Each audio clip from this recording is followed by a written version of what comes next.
सोनसाखळी चोरणाऱ्या इराणी आरोपीस अटक, कळवा पोलिसांची कामगिरी. कळवा आणि इतर विभागात महिलांना हेरून त्यांच्या गळ्यातील मंगळसूत्र, सोनसाखळी असा ऐवज मोटरसायकलवर येऊन चोरणाऱ्या आरोपीला कळवा पोलिसांनी मोठ्या शिताफीने अटक केल्याची माहिती परिमंडळ 1चे पोलीस उपायुक्त गणेश गावडे यांनी पत्रकार परिषदेत दिली. दिवाळी सणादरम्यान 8 तारखेच्या सकाळी 8:30च्या सुमारास कळवा पोलीस ठाणे हद्दीत विठ्ठल मंदिराच्या परिसरात एका इसमाने मोटरसायकलवर येऊन 65 वर्ष वयोवृद्ध महिलेच्या गळ्यातील 14 ग्रॅम वजनाच्या सोन्याचे मंगळसूत्र खेचून पोबारा केला होता आणि त्याबद्दलचा गुन्हा कळवा पोलीस स्टेशनमध्ये दाखल करण्यात आला. त्याबद्दल कळवा पोलीस स्टेशनचे वरिष्ठ पोलीस निरीक्षक कन्हैया थोरात यांनी गुन्हे प्रकटीकरण पथकाचे पोलीस उपनिरीक्षक दीपक घुगे व स्टाफला दिलेल्या सूचनेनुसार या गुन्ह्याचा तपास सुरू केला.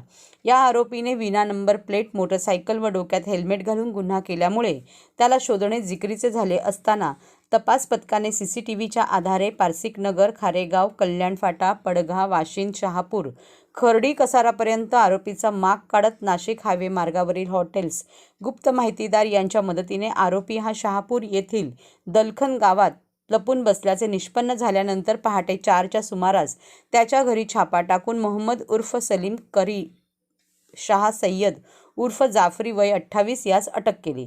हा आरोपी मूळचा राहणार इंदिरानगर, आंबिवली, कल्याण येथून असून त्याच्याकडे चौकशी केली असता चोरी केलेला मुद्देमाल त्याने शब्बीर नियामत खान वय 52 याच्याकडे दिल्याचे सांगितले. त्याप्रमाणे त्याच्या इगतपुरी नाशिक येथील राहत्या घरी जाऊन अटक करून आरोपीच्याकडून गुन्ह्यात वापरलेली 1.5 लाख रुपयांची मोटरसायकल सह जबरीने चोरी केलेले 4,20,000 रुपये किमतीचे 70 ग्रॅम वजनाचे सोन्याचे दागिने असा एकूण 5,70,000 रुपये किमतीचा मुद्देमाल हस्तगत करून 6 गुन्ह्यांची उकल केली आहे. यामध्ये आरोपी मोहम्मद उर्फ सलमान हा एकटाच मोटरसायकलवर येऊन सोनसाखळी चोरत असे, तर हे चोरलेले सोनं घेणारा दुसरा आरोपी शब्बीर नियामत खान याच्यावर इगतपुरी पोलीस स्टेशनमध्ये अगोदरच 302चा गुन्हा दाखल आहे.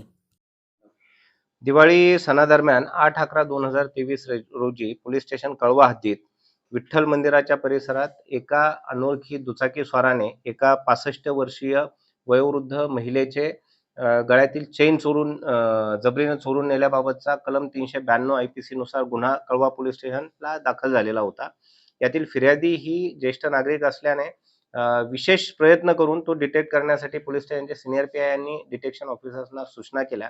त्यानुसार डिटेक्शन ऑफिसरने PSI घुगे आणि त्यांच्या टीमने परिसरातील CCTV चेक केले. ते CCTV चेक करत असताना त्यांना पारसिकनगर, खारेगाव टोल नाका, कल्याण फाटा, वडपे, पडघा, वाशिंद, शहापूर, खर्डी, कसारा यापर्यंतच्या रोडनं ते CCTV तपासले. या हायवेवरचे वेगवेगळे हॉटेल्स आणि दुकाने यांचे जवळपास 12 दिवस CCTV चेक केले. ते CCTV चेक केल्यानंतर यासोबतच खबऱ्यांमार्फत माहिती घेत स्थानिक नागरिकांना विचारपूस करत त्या आरोपीचा शोध घेतला आणि या आरोपीला 21/11/2023 रोजी पहाटे त्याच्या राहते घरातून खर्डी, तालुका शहापूर, जिल्हा ठाणे या ठिकाणून अटक केलं. त्या आरोपीचं नाव आहे मोहम्मद उर्फ सलमान करीब शाह सय्यद उर्फ जाफरी. या आरोपीला अटक केली. या आरोपीकडे विचारपूस केली असता त्याने गुन्ह्यात चोरलेली चेन आणि इतर माल आरोपी नामे शब्बीर नियामत खान या राहणार इगतपुरी याला विकल्याबाबत सांगितलं. या दोनही आरोपींना ताब्यात घेतलं. या आरोपींना ताब्यात घेतल्यानंतर आरोपींनी एकूण 8 गुन्हे केल्याची कबुली, 8ही जबरी चोरीचे कलम 392 IPCचे गुन्हे असल्याबाबतची कबुली दिलेली आहे. या आरोपीकडून एकूण 70 ग्रॅम सोने आणि गुन्हा करताना वापरलेली पल्सर मोटरसायकल जप्त करण्यात आलेली आहे. टोटल 5,70,000 रुपये किमतीचा मुद्देमाल जप्त केलेला आहे. तसेच कळवा पोलीस स्टेशनचे 2 रॉबरीचे गुन्हे, वर्तकचे नगरचे 3 आणि कासार वडवलीचा 1 गुन्हा उघड करण्यात आलेला आहे.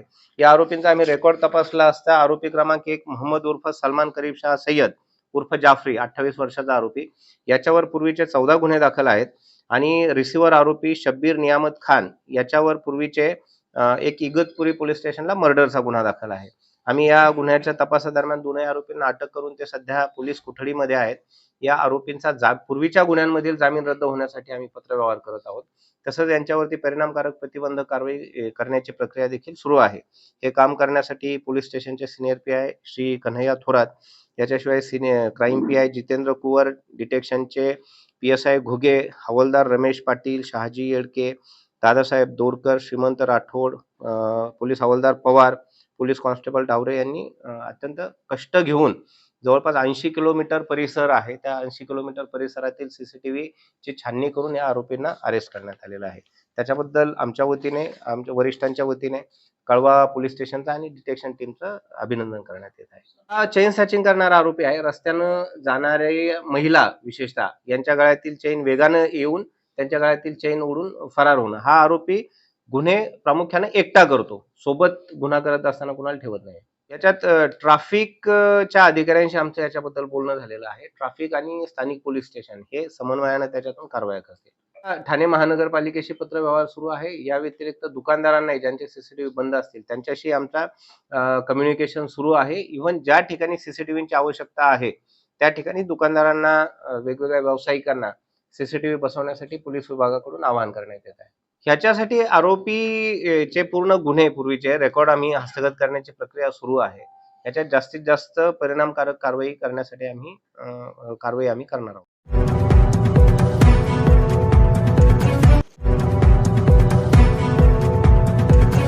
सर्व नागरिकांना आवाहन करण्यात येत आहे की सध्या डासांमार्फत पसरणाऱ्या डेंग्यू या आजाराचा प्रसार रोखण्यासाठी प्रत्येकाने पुढील प्रमाणे कार्यवाही करावी. डेंग्यू आजार एडिस इजिप्ती हा डास चावल्याने होतो. या डासांची पैदास साचलेल्या किंवा साचवलेल्या स्वच्छ पाण्यामध्ये होते. 8 दिवसांपेक्षा जास्त दिवस पाणी उघडे व साचून राहिल्यास त्यात डास अंडी घालतात. अंड्यांच्या अळ्या तयार होऊन पुढे डास तयार होतात. यासाठी आपल्या घरातील पाणीसाठे, उदाहरणार्थ बॅरल्स, पिंपे, टाक्या, हौद, रांजणे इत्यादी दर आठवड्याला रिकामे करून घासून पुसून कोरडे करून पुन्हा भरावे. 1 दिवस कोरडा दिवस म्हणून पाळावा. पाणी साठ्यांना घट्ट झाकणे बसवावीत किंवा जुनी साडी, चादर, धोतर यांनी बांधून झाकून ठेवावीत, म्हणजे डास त्यात जाऊन अंडी घालणार नाहीत. घराच्या गच्चीवर, आजूबाजूला, अंगणात कोठेही पाणी साचू देऊ नये. भंगार सामान उघड्यावर टाकू नये. उदाहरणार्थ टायर्स, प्लास्टिक सामान, कुंड्या, टाकाऊ वस्तू इत्यादी. अशा सामानात पावसाचे पाणी साठून त्यात डेंग्यूच्या डासांची पैदास होते.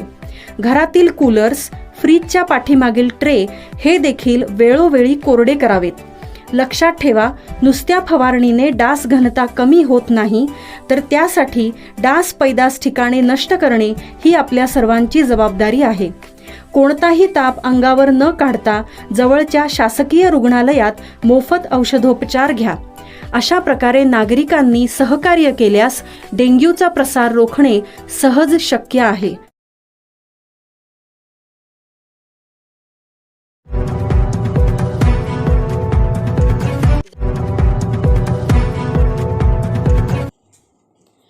कैलासवासी मीनाताई ठाकरे परिचर्या प्रशिक्षण संस्थेने पटकवला भारतातील उत्कृष्ट स्टुडंट नर्सेस असोसिएशन पुरस्कार. नाशिक येथे झालेल्या अधिवेशनात संस्थेचा बहुमान. नाशिक येथे नुकतेच स्टुडंट नर्सेस असोसिएशनचे 30वे राष्ट्रीय अधिवेशन पार पडले. नर्सिंग विद्यार्थी सक्षमीकरण, संभावना आणि आव्हाने असे ब्रीदवाक्य असलेल्या या अधिवेशनात घेण्यात आलेल्या विविध स्पर्धांमध्ये ठाणे महानगरपालिकेच्या कैलासवासी मीनाताई ठाकरे परिचर्या प्रशिक्षण संस्थेस भारतातील उत्कृष्ट स्टुडंट नर्सिंग असोसिएशन युनिट हे पारितोषिक प्राप्त झाले असून 1 लाख रुपये व सन्मानचिन्ह असे या पारितोषिकाचे स्वरूप आहे. त्यांच्या या यशाबद्दल त्यांचे सर्वत्र कौतुक होत आहे.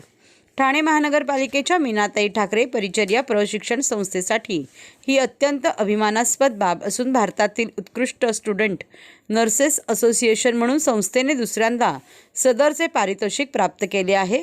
सदर स्पर्धेसाठी संस्थेने मागील 5 वर्षात विद्यार्थिनींसाठी घेतलेले उपक्रम, 5 वर्षात राज्य व राष्ट्रीय पातळीवर भरलेल्या अधिवेशनात घेतलेला सहभाग व मिळवलेली पारितोषिके, संस्थेने आयोजित केलेले राज्य व राष्ट्रीय विद्यार्थिनी परिषद, विद्यार्थी परिचारिकासाठी आयोजित विविध कार्यशाळा, राज्य व राष्ट्रीय पातळीवर सादर केलेली उत्कृष्ट स्टुडंट नर्स डायरी, जास्तीत जास्त विद्यार्थी परिचारिकांना उत्कृष्ट स्टुडंट नर्सिंग व ट्रेड नर्सिंग असोसिएशन इंडियाचे मेंबर बनवणे, संस्थेचे रुग्णसेवा, आरोग्य, सामाजिक, व्यावसायिक व इतर उपक्रमांमध्ये सहभाग आदी निकष विचारात घेतले जातात। या सर्व निकषांमध्ये मीनाताई ठाकरे परिचर्या प्रशिक्षण संस्था ही इतर संस्थांपेक्षा उजवी ठरली असल्याने संस्थेस हा बहुमान प्राप्त झाला आहे। या अधिवेशनासाठी संस्थेच्या प्राचार्या प्राची धारप यांचे विद्यार्थिनींना विशेष मार्गदर्शन लाभले। संस्थेने प्राप्त केलेल्या या बहुमानाबद्दल महापालिका आयुक्त अभिजित बांगर, अतिरिक्त आयुक्त 1 संदीप माळवी, उपायुक्त उमेश बिरारी, राजीव गांधी वैद्यकीय महाविद्यालय व छत्रपती शिवाजी महाराज रुग्णालयाचे अधिष्ठाता डॉक्टर राकेश बरोट यांनी सर्वांचे अभिनंदन केले आहे। ठाणे पालिकेच्या तिजोरीने गाठला तळ। दिवाळीत पालिकेच्या कर्मचाऱ्यांना वाढवून देण्यात आलेला बोनस आणि पालिकेच्या विविध विभागाची अवघी 42% झालेल्या वसुलीमुळे ठाणे महापालिकेचे तिजोरीचे दिवाळे निघाले आहे। तिजोरीने तळ गाठला आहे। पालिकेच्या तिजोरीत अवघे 24 कोटींचा निधी शिल्लक असून शासनाकडून येणाऱ्या 88 कोटींच्या GSTवरच आता पालिकेची मदार अवलंबून आहे।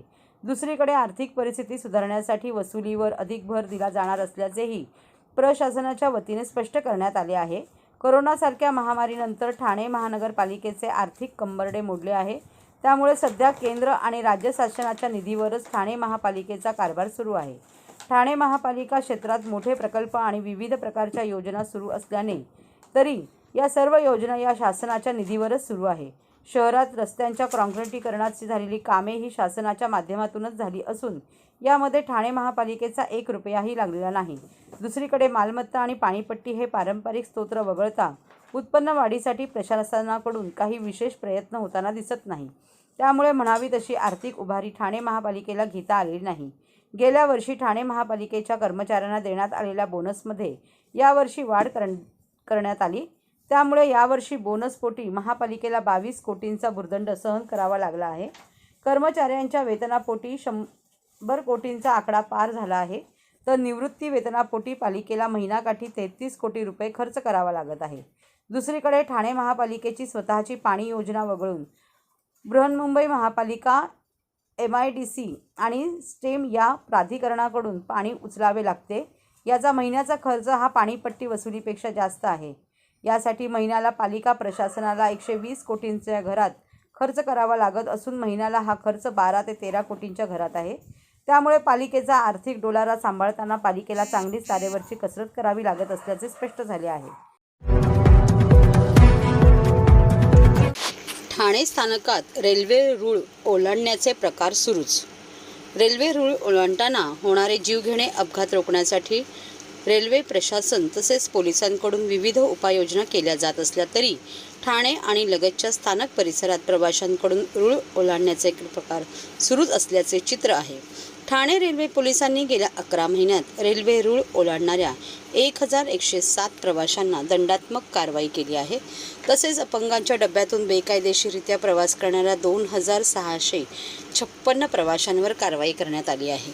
ठाणे स्थानकातून दररोज 5 ते 6 लाख प्रवासी प्रवास करत असतात। स्थानकात प्रवासी सेवेसाठी एकूण 5 पादचारी पूल आहेत। सकाळी आणि संध्याकाळी या पुलांवर मोठ्या प्रमाणात गर्दी होत असते। याच गर्दीपासून टाळण्यासाठी अनेक जण रूळ ओलांडून दुसऱ्या फलाटांवर जात असतात। रेल्वे रूळ ओलांडण्याचे प्रमाण कमी व्हावे यासाठी रेल्वे प्रशासनातर्फे वेळोवेळी प्रयत्न केले जातात, तरी देखील अनेक प्रवासी रूळ ओलांडून प्रवास करतात। या प्रवाशांवर ठाणे रेल्वे सुरक्षा दलाने कारवाई केली आहे। 1 जानेवारी ते 28 नोव्हेंबर या कालावधीत 1107 प्रवाशांवर रूळ ओलांडताना असल्याचे कारवाई करण्यात आली आहे। त्यांना न्यायालयात हजर करून त्यांच्याकडून दंड वसूल करण्यात आला। रेल्वे गाड्यांमध्ये अपंगांसाठी विशेष डबा असतो। अनेकदा या डब्यांमधून सामान्य प्रवासी बेकायदेशीररित्या प्रवास करतात। जानेवारीपासून नोव्हेंबर अखेरीपर्यंत अपंगांच्या डब्यातून प्रवास करणाऱ्या 2656 प्रवाशांवर कारवाई करण्यात आली।